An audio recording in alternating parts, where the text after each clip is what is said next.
they're fabulous individuals that have gotten this wonderful company going here at DEMA. Please introduce yourselves. I'm Ronda and Rob Loos. My name is Bob Hollis. Okay, tell us how this fabulous, exciting company got going.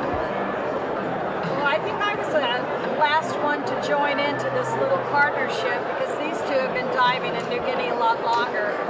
Rob had been operating the MP Sheer Tan for 20 years when we hooked up, or Bob hooked up.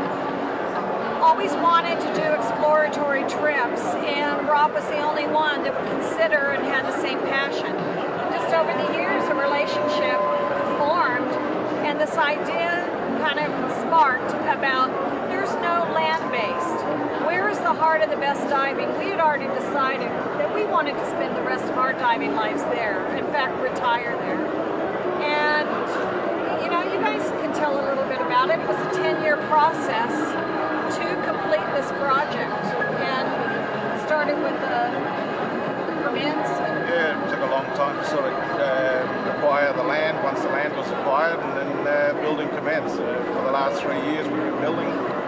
It's situated in a very unique sort of setting. Yeah, there's no roads in. The only way in is by boat. I don't think we considered that when we thought how wonderful it would be when it was finished, but it was a little bit of a challenge getting all the building materials in with no roads. You know, how all of this came about is that, you know, I spent a lot of time in the MP Sheer Tan with Rob and a lot of friends diving and doing like exploratory trips in Millen Bay and the outer Millen Bay and Trobriand Islands, and down in the most exciting portion of that, we went down to the Loos Archipelago and explored that and dove in the U.S. Grant, which is a warship lying on a reef we sound in, and we went to Bissima and the Engineer Group of Islands, the Conflict Group, and we fell back though, but the biodiversity of marine life in Papua New Guinea has to be the absolute best in the world.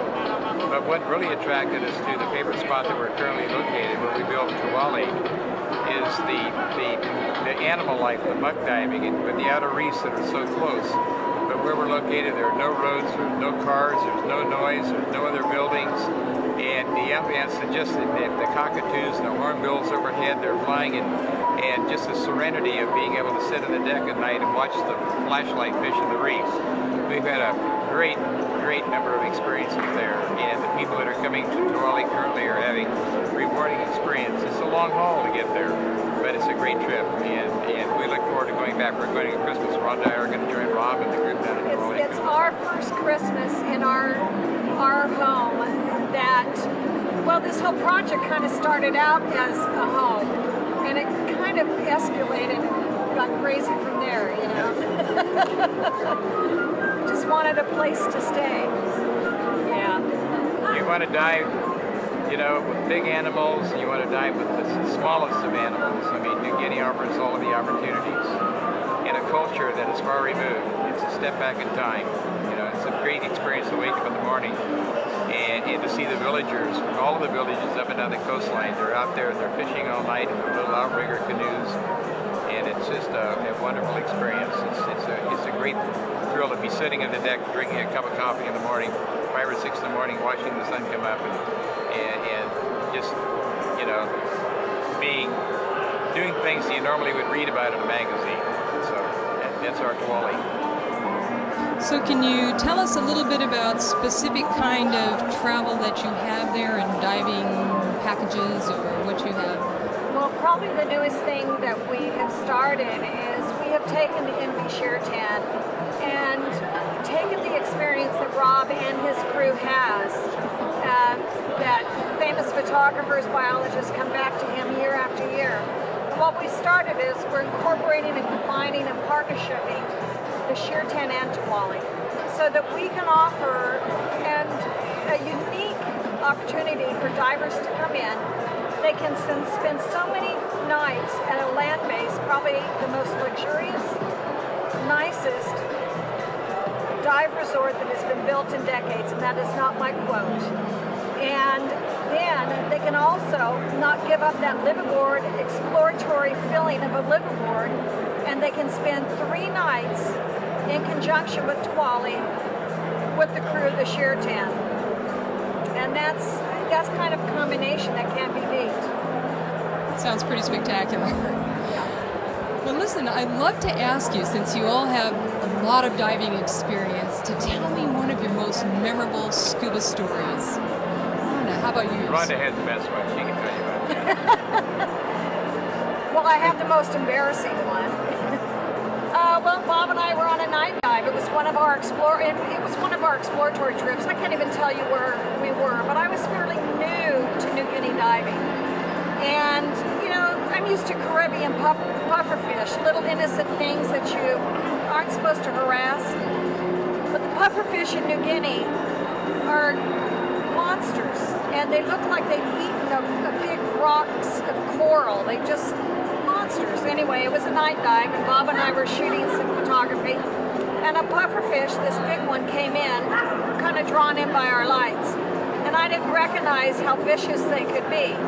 So he's on one side, I'm taking shots of the other. We're just taking shots of this guy's eyeballs.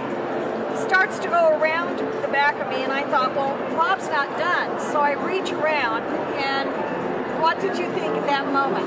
Well, I knew that pufferfish was going to bite her. And lo and behold, she kept pushing it around, and next thing I know, she leaped forward and whatever else. And interesting, we got back into the boat under the lights. I mean, he took a good hump out of her behind. He went through a 5-mil wetsuit, a skin, a bathing suit, and was able to shred down about an inch into my bottom. Now that big around. To start off with. Yeah, unfortunately I did not notice that someone on the deck was taking a photo of the wound, and it showed up in a slide presentation at the Northern California Underwater Photographic Society a few months later. But you've got probably more dives in Millen Bay than anybody operating there now at all combined. So you try and pick out one great dive. Probably one of the most memorable things, that just coincidence, I'm giving a dive brief and, you know, giving the explanation of what you might see during the dive, and saying, and we get whale sharks here sometimes, and one of the guests sort of say, oh, we hear that everywhere, and I just looked over the side and the whale shark was cruising by right beside the boat. Just perfect timing. And that was just probably about half a mile off the resort, so yeah, that was wonderful. You know, I like your dugong, because there's one thing I've never seen there. Well, I've never seen a manatee here in the U.S., but I've never seen a dugong in New Guinea, and everyone's always talking about they're all over the place, right? Yeah. There's a manta cleaning station where you sit around a cleaning station, the manta rays just line up in 20 foot of water and just float over this cleaning station. One moves out, the next one comes in. Well, they see dugongs there all the time, and everybody kind of circles around. What happens? They sort of line up. Yeah, they line up. And I was just sort of counting the divers, and suddenly we had an extra diver. I thought, and I sort of looked carefully, and there's a dugong. He sort of parked himself amongst the guests, sort of looking at the manta rays too. Yeah, what's this? Quite spectacular. Yeah. So can you tell us all what a dugong looks like? Because many of us haven't seen it. Yeah. Look like the manatee. Yeah. Okay. They're not exactly pretty. They're not built for speed. How do you describe a dugong? Sea cow manatees, you know. It's kind of the beaver of the underwater marine world. You're not sure how. One last thing. Any advice for divers that you'd like to give? Advice for divers, Ronda? You know, I think the biggest advice that any operator, anybody that's dealing with a resort anywhere, is preservation of our oceans. You know, we live there. It's bottom line of Rob's home now.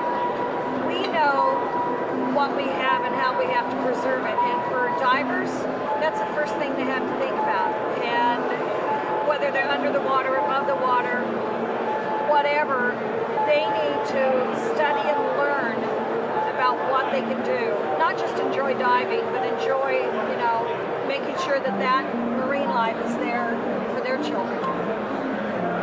Sounds good. Did you have anything to say about that, Bob? Well, I just want to extend that. I mean, we're very conservation-minded people, and we're definitely trying at the resort to educate people on the requirement of preserving, not touching, not picking, not handling, and preserving the reefs, because we're taking our children there now and our grandchildren there now, and we'd like to think that they're going to be able to take their future generations of people into these oceans. There's a lot of pressure on the environment everywhere on the planet currently, and preserving is just one of the many facets of our being, and preserving